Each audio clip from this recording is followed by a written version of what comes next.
नमस्कार रसिको हो.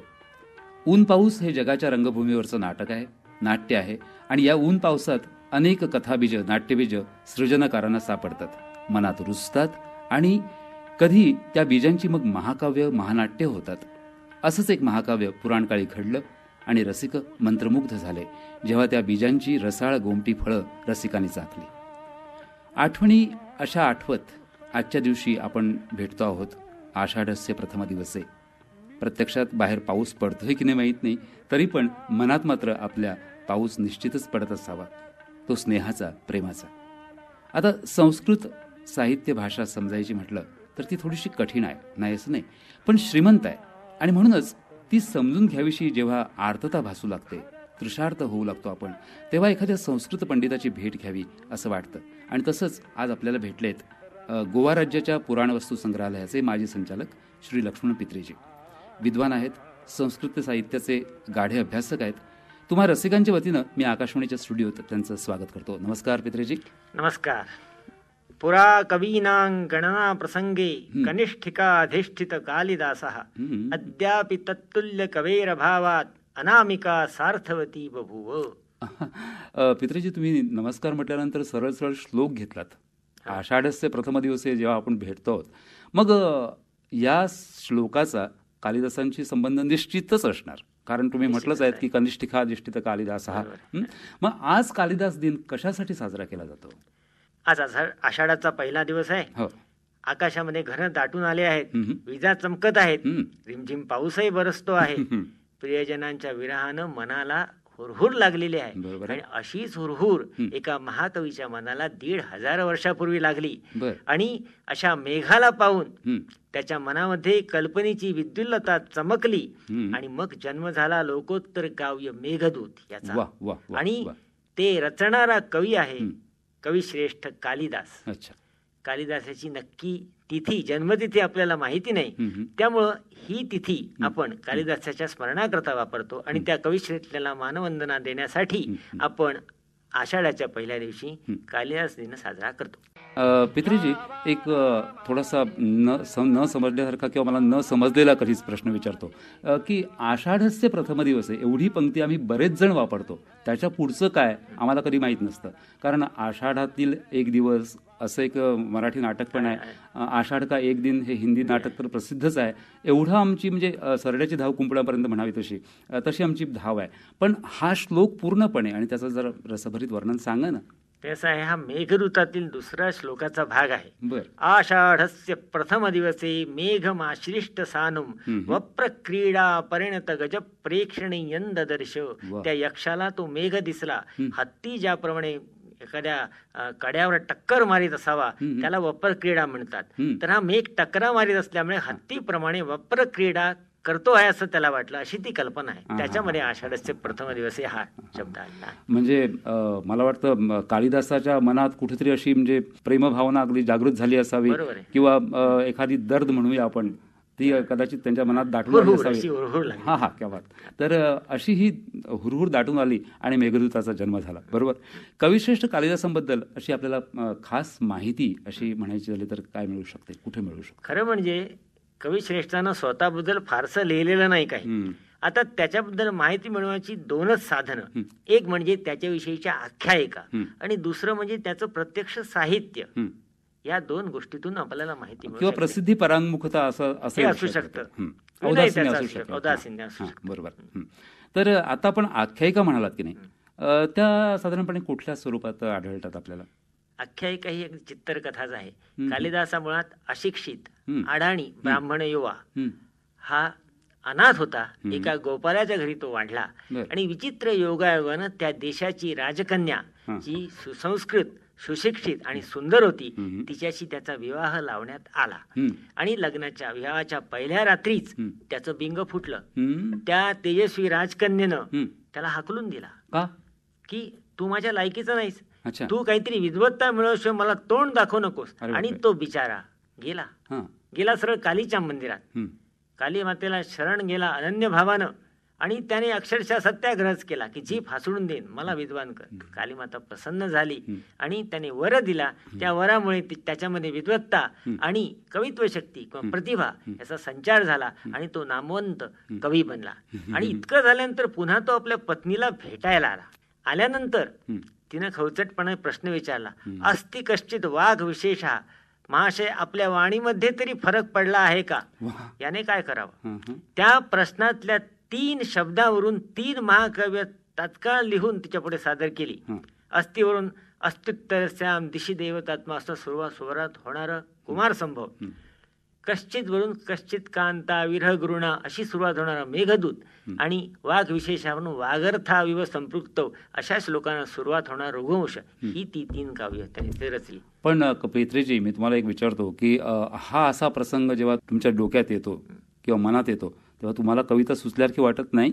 निश्चितच, कारण हा आधी उत्साहवर्धक असा प्रसंग आहे. आणि त्यामुळे त्याची पत्नी सुद्धा आश्चर्यचकित झाली. तिला पश्चाताप झाला आणि शरण गेले की माझा स्वीकार करा. पण कालिदासाचा मूळ वेगळा होता. त्यांनी सांगितलं, तुझ्यामुळे मी एवढी योग्यता मिळवू शकलो, तुला मी पत्नी म्हणून स्वीकारू शकत नाही.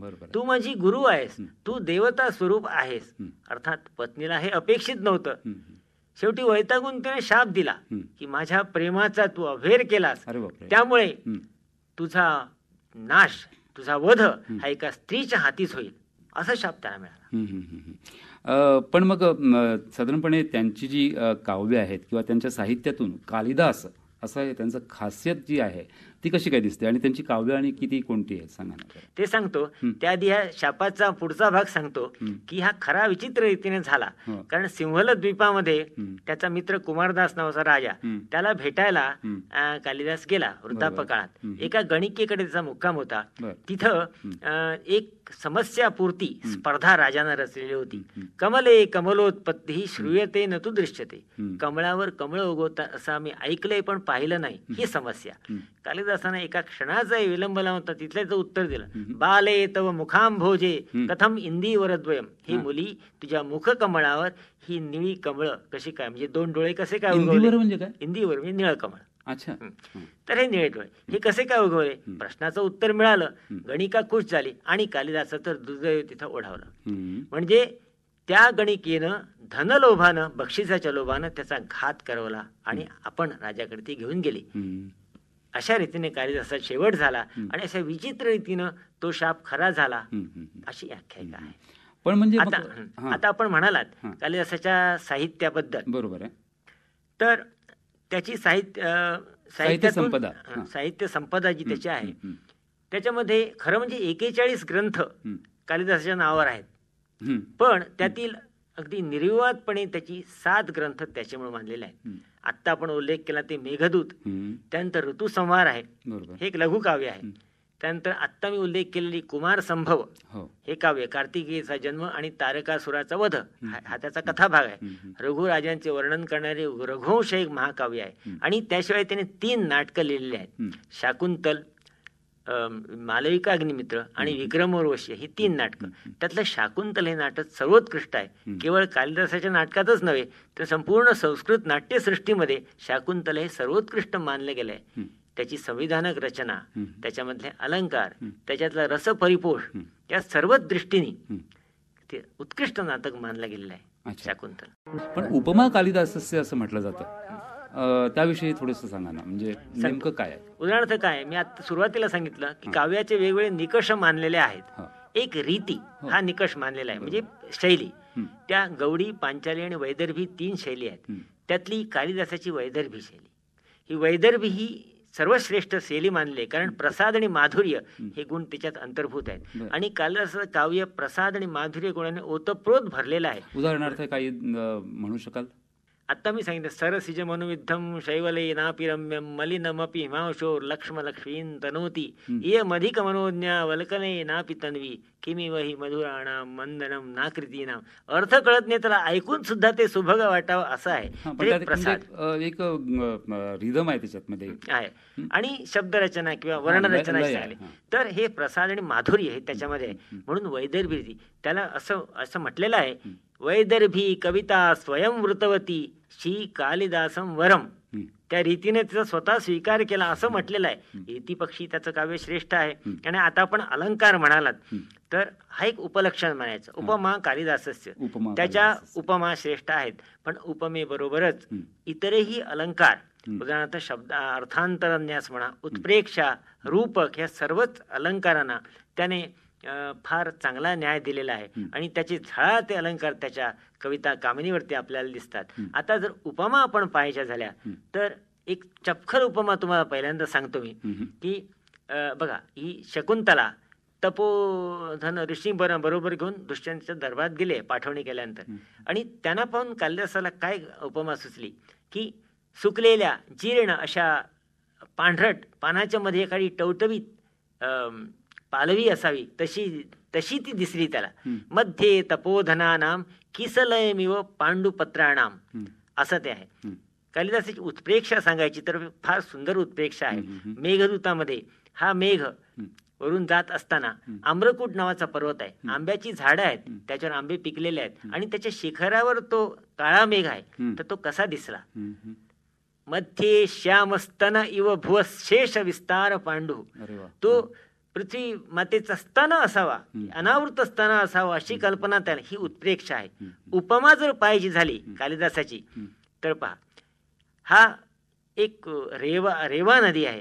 ती विंध्य पर्वताच्या पायथ्याकडून चालली आहे, खडकाळ प्रदेशातून, आणि प्रवाह फुटलेला आहे. ते पाहून त्याला एखाद्याच्या हत्तीवरच्या अंगावर वेलबुट्टी काढावी ना, तशा प्रकारचं दृश्य ते दिसलं. भक्ती छेदै रेवविरचिताम भूती मंगे गजस्य, असं ते त्याचं वर्णन केलेलं आहे. अशा प्रकारे आणखी एक उपमा, फार सुंदर उपमा कालिदासाची सांगतो, की त्यामुळे त्याला टोपण नाव मिळालेलं आहे. म्हणजे प्रसंग आहे, सांगतो. दीपशिखा कालिदासला मिळालेला आहे. तो प्रसंग असा, रघुवंशामध्ये अजय इंदुमतीच्या स्वयंवराचा प्रसंग. तर स्वयंवराला राजपुत्र जमलेले आहेत नटून थटून, आणि हातामध्ये वरमाला घेऊन तेजस्वी राजकन्यामधून जाते आहे. ज्यांच्या पुढ्यात जाते त्याच्या आशेने चेहरे उजळतात, आपली आज वर्णी लागते म्हणून. आणि ज्यांच्याकडून पुढे गेली त्यांचे काळे ठिक्कर पडतायत की आपल्या हातून गेली असं म्हणून. तर याच्यावर तिला अशी कल्पना सुचली आहे, मध्यरात्रीचा समय असावा, राजमार्गावरून एक मशाल जात असावी, म्हणजे कोणीतरी घेऊन जात असावं. म्हणजे काय होतं, ती मशाल ज्या ठिकाणी पोचते तिथले राजवाडे उजळतात, आणि जिथून ते आलेले असते तिथे काळोखात जातात, काळे पडतात. अशी सुंदर कल्पना. संचारिणी दीप शिखेव रात्रौ यम यम व्यतीयाय पतिं वरासा नरेंद्र मार्गाट्ट इव प्रपेदे विवर्ण भावम सस भूमिपाला. अलंकार पक्षी कालिदासचं काव्य श्रेष्ठ ठरतं. कालिदासचे वैशिष्ट्य सांगण्यामध्ये अशी एक, त्याच्या जणू काही हेलिकॉप्टर मध्ये फिरून त्यांनी पाहावं असा निसर्ग खालून पाहिला. जे न देखे रवी ते देखे कविते इथं पडतं आपल्याला. कल्पनेची केवढी मोठी भरारी पाहिजे.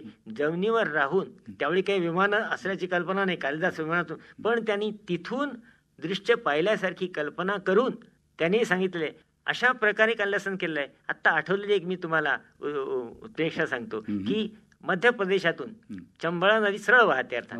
तर ते मोत्यांचा हार कसा दिसतो, आणि तो मेघ पाणी घ्यायला त्याच्यावर वाकल्यानंतर जणू काही पृथ्वीच्या गळ्यातली मोत्यांची माळ आहे, आणि त्याच्यामध्ये इंद्रनीळ मध्ये जडवलेला आहे, अशी कल्पना त्याने केलेली आहे. कुठल्याही साहित्यामध्ये निसर्गाची जी एक ट्रीटमेंट किंवा त्यांना वाव दिलेला असतो, त्याला 2-3 प्रकार असतात. एक म्हणजे नुसतं त्याचं वर्णन त्रयस्थ भावानं केलेलं असतं. म्हणजे एखादा चित्रकार सुंदर आपल्या रंगानं एक फराटे काढतो आणि त्यातून चित्र तयार करतो. त्याप्रमाणे निसर्गातील दृश्यावरती आपल्या प्रतिभेचे रंग मिसळून त्यातून ते मनोहर चित्र तयार केलेलं असतं. हा त्रयस्थ भाव झाला. त्यानंतर पुन्हा निसर्गामध्ये मानवी भावनांचं आरोपण करणं, हे कालिदासन केलेलं दिसतं आपल्याला, समजलं. आणि त्यानंतर निसर्गाला इतकं महत्व की कालिदासाच्या काव्यामध्ये निसर्ग आपला पात्र म्हणून हा आलेला असतो, बरं का. उदाहरणार्थ तुम्हाला सांगतो, ऋतुसंहार जे काव्य आहे त्या काव्यामध्ये त्यांनी सगळ्या ऋतूंचं वर्णन केलेलं आहे. इतर आता विक्रमोर्वशी यासारख्या याच्यामध्ये उन्मादी पुरुरवा हंसाला म्हणतो, हंस प्रेच्छमे कांताम गतिरस्या त्वया हृता. तो एका आकाशामध्ये ढग आहे तो पाहून उर्वशीला पळवून नेणारा हा एक राक्षस असं वाटतं. नव जलधर सन्नद्धोयम न दृप्त निशाचरा असं त्याला वाटतं. आणि शकुंतलातला एक प्रसंग मी तुम्हाला सांगतो, निसर्ग जिवंत झालेला आहे. शकुंतलेच्या पाठवणीचा प्रसंग तत्रापीच्या चतुर्थोंका, त्या चौथ्या अंकामध्ये पाठवली जाते शकुंतला. त्यावेळी तर वारा मंद वाहतो आहे, कोकिळांचं कुहू सुरू झालेलं आहे. त्या वनदेवता आपल्या वनरथांच्या पुष्पांच्या मिश्रानं त्याला आपला अहेर देत आहेत. एखादी मोठी मुलं, काहीतरी गंभीर प्रसंग आहे, काय करावं ते कळत नाही, त्यामुळं खेळायचं विसरून जातात. तसे मोर नाचायचे विसरून गेले आहेत. परित्यक्त नर्तना मयुरा, त्याहून जरा लहान मुलं काय आपलं खाणं पिणं विसरलेले असतात. उद्गलित दर्भ कवलाहा मृग्या, तोंडातून तिच्या घास मृगीच्या तोंडातून गळून पडत आहेत असं वर्णन आहे. आणि एक फार सुंदर वर्णन आहे की जशा घरातल्या एखाद्या मुलीच्या पाठवणीच्या वेळी बुजुर्ग स्त्रिया असतात, त्या मोठ्यानं रडू शकत नाहीत, तर ते एका बाजूला कोपऱ्यात उभा राहतात आणि मूकपणा अश्रू ढाळतात. तशा प्रकारे या वनातल्या लता ज्या आहेत त्या टप टप टप टप टप आपली पानं गाळतायत, पानांच्या मिशाने अश्रू घालतायत असं वर्णन केलेलं आहे. पुंचंत्य श्रूणी व लता असं वर्णन आहे. हे पाहिल्यानंतर शकुंतलेच्या पाठवणीचा करुणरम्य प्रसंग आपल्या डोळ्यासमोर उभा राहतो. आणि त्याच्याबरोबर या जिवंत पात्राबरोबर निसर्ग हा एक पात्र नाटकातलं म्हणून आलेला आहे हे आपल्याला प्रत्यक्ष दिसतं. या ठिकाणी कालिदासाचं यश आहे. असं निसर्गाचं चित्रण त्याने केलेलं आहे. पण त्यांच्यात काव्यात बऱ्याच वेळा शृंगार रसाची म्हणजे फार म्हणजे प्रभाव दिसतो असं वगैरे तुम्हाला नाही वाटत? ते आहे वाक्यम रसात्मकं काव्यम असं याने म्हटलेलं आहे, विश्वनाथानं म्हटलेलं आहे. तर रसपरिपोष उत्कृष्ट केलेला आहे, सर्वच रसांचा केलेला आहे. उदाहरणार्थ तुम्ही रती विलापामध्ये कुमार संभ्रम करुण रस पहा, उत्कृष्ट करुण रस आहे. पण त्याचा ओढा विशेष आहे तो शृंगाराकडे. विप्रलंब शृंगार आणि संभोग शृंगार दोन्ही प्रकारच्या शृंगाराचं त्यांनी फार सुंदर परिपोष केलेला आहे. त्यामुळे त्याला नावही ठेवण्यात आलेली आहेत. कारण कुमार संभवामध्ये शिवपार्वतीचा शृंगार म्हणजे आई वडिलांचं माता पित्यांचं शृंगार वर्णन केला म्हणून त्याला पार्वतीने शाप दिला अशी एक कथा आहे. पण ते जाऊ द्या, आपण त्यामुळे तो अपुरा राहिला, मग दुसऱ्या कोणी पुरा केला असं आहे. पण मला तर असं वाटतं प्रेम भावनेचे सर्व जे पैलू आहेत ते त्याने वर्णन केलेले आहेत. आणि त्याच्यामध्ये स्त्री पुरुष प्रेम हेही आलं.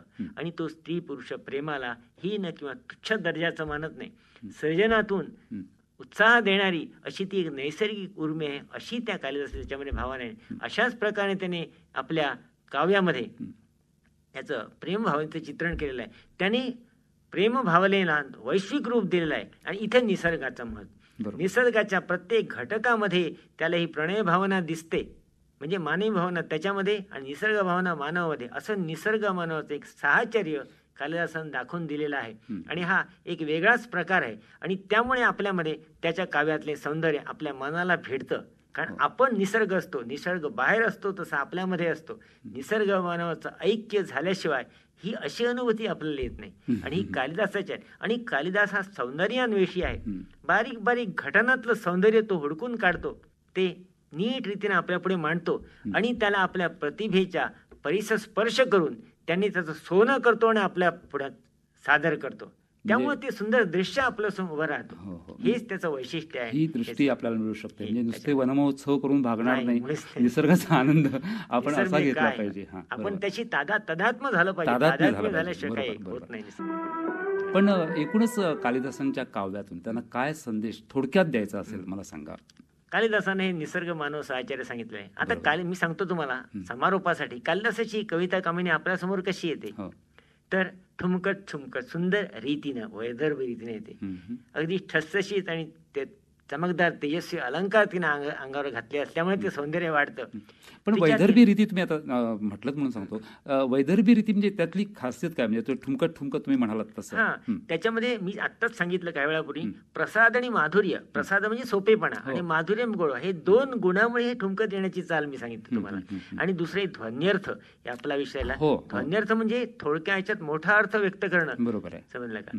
जसं पार्वती आपल्या विवाहाची काहीतरी बोलणी चालली ते ऐकते, तिच्या मनात लाज वाटते, तिला भीती वाटते, प्रेम वाटतं शिवाबद्दल, उत्कंठ वाटते, सगळे भाव व्यक्त करण्याची लपवण्याची धडपड चालली. हे करण्यासाठी फक्त ती हातातल्या कमळाची पानं मोजते. लीला कमलपत्राणी गणया मास परोती असं साधं वर्णन आहे, पण यातून इतके सगळे भाव व्यक्त होतात. इथं ध्वन्यर्थ दिसतो आणि मनाचे पापुद्रे असे उलगडत जावे तसं वाटतं लागतं नाही का. आणि यामुळेच मला वाटतं असं ते मनाला काव्य भिडतं ते त्यामुळे. आणि यामुळेच मला वाटतं कालिदास हा कवी कुलगुरू आहे आणि कविता कामणीचा विलास आहे. या क्षणी सर्वार्थाने आपल्याला पटतं.